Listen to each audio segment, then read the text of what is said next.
Perkenalkan, nama saya Debili dengan NIM 2030 2050 2027. Di sini saya akan memaparkan bab 5, yaitu prasa. Prasa adalah kelompok kata yang terdiri atas unsur inti dan unsur keterangan yang tidak melampaui batas fungsi sintaksis. Artinya, prasa tidak dapat menduduki dua fungsi yang berbeda dalam kalimat sekaligus. Misalnya, satu prasa menduduki fungsi subjek dan predikat.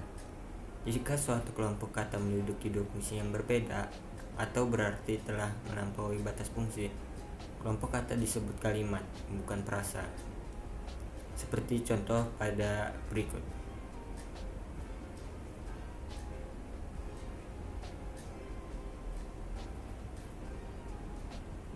Lazimnya, prasa terdiri atas dua kata atau lebih yang salah satu unsurnya berupa unsur utama, sedangkan unsur yang lainnya berupa unsur keterangan.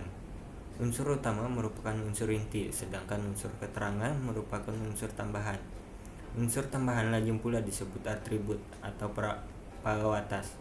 Unsur inti merupakan unsur yang diterangkan, sedangkan unsur tambahan merupakan unsur yang menerangkan.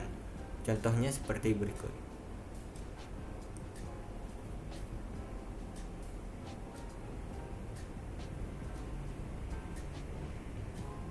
Ada pula prasa yang hanya menduduki salah satu fungsi di dalam kalimat seperti contoh berikut.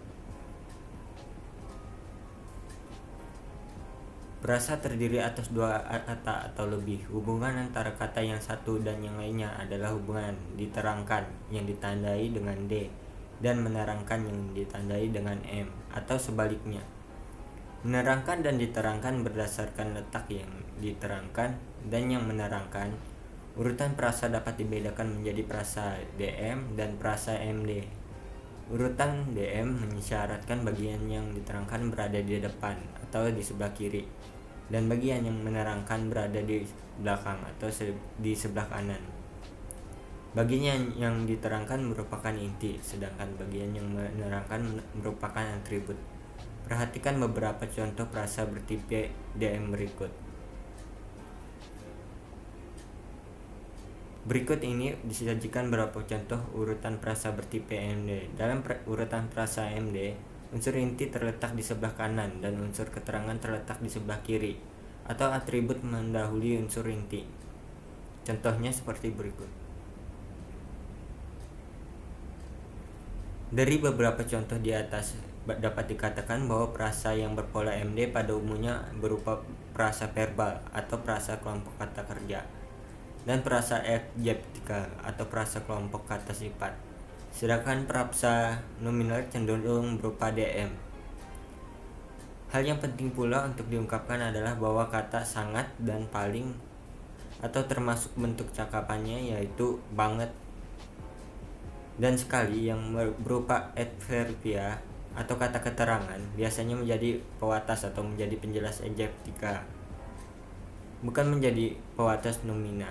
Berdasarkan urutan komponen pembentuknya, prasa dibedakan menjadi prasa endosentris dan prasa exosentris. Kedua hal tersebut diuraikan berikut ini. Yang pertama yaitu prasa endosentris. Prasa endosentris adalah prasa yang unsur-unsurnya mempunyai distribusi atau posisi atau letak yang sama dengan unsur lainnya di dalam prasa itu. Kesetaraan posisi distribusi dapat dilihat pada contoh berikut. Prasa endosentris ini dapat pula terdiri atas unsur-unsur yang setara sehingga unsur-unsur itu dapat dihubungkan dengan kata dan atau seperti contoh berikut. Selain terdiri atas unsur-unsur yang setara, prasa endosentris terdapat pula terdiri atas unsur-unsur yang tidak setara, sehingga unsur-unsur itu tidak mungkin dapat dihubungkan dengan kata dan atau seperti contoh berikut. Yang kedua, prasa exosentris. Prasa exosentris adalah prasa yang lingkungan distribusikan tidak sama dengan salah satu unsurnya, sehingga salah satu unsurnya itu tidak ada yang dapat menggantikan fungsi prasa tersebut, seperti tampak beberapa contoh berikut. Kemudian ada wujud prasa. Prasa dalam bahasa Indonesia dibedakan atas 5, yaitu yang pertama prasa verbal, kedua prasa nominal, ketiga prasa adjektival, keempat prasa numeral, dan 5 prasa proporsional.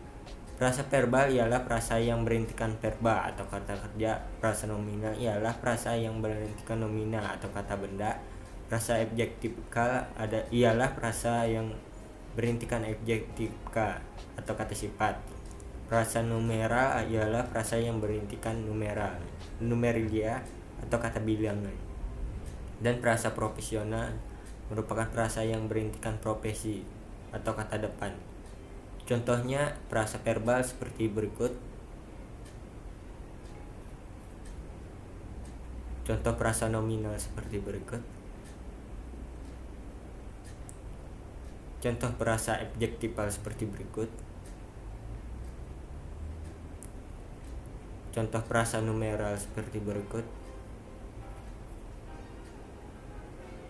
Dan contoh prasa proporsional seperti berikut.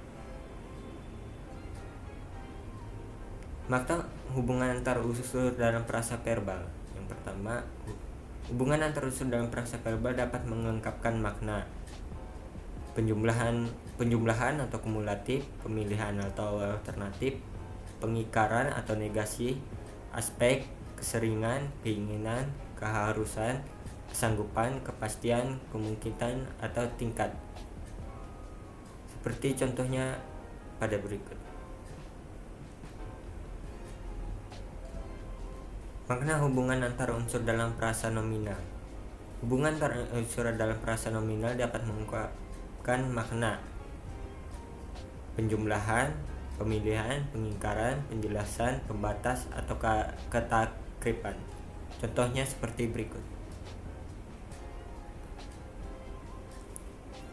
Makna hubungan antar unsur dalam prasa adjektival.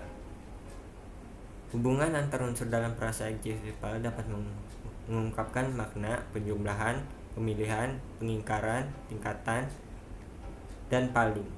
Contohnya seperti berikut. Makna hubungan antar unsur dalam prasa numeral. Prasa numeral atau prasa kitab bilangan ialah prasa yang dibentuk dengan menambahkan kata penggolongan seperti ekor, buah, orang, helai, cari, kilogram, batang, lusin, dan kodi. Hubungan makna antar unsur di prasa numeral hanya mengungkapkan makna penjumlahan yang dinyatakan dengan atribut yang menyatakan jumlah bagi kata yang menjadi intinya. Contohnya seperti yang disajikan berikut. Makna hubungan antar unsur dalam prasa proposisional.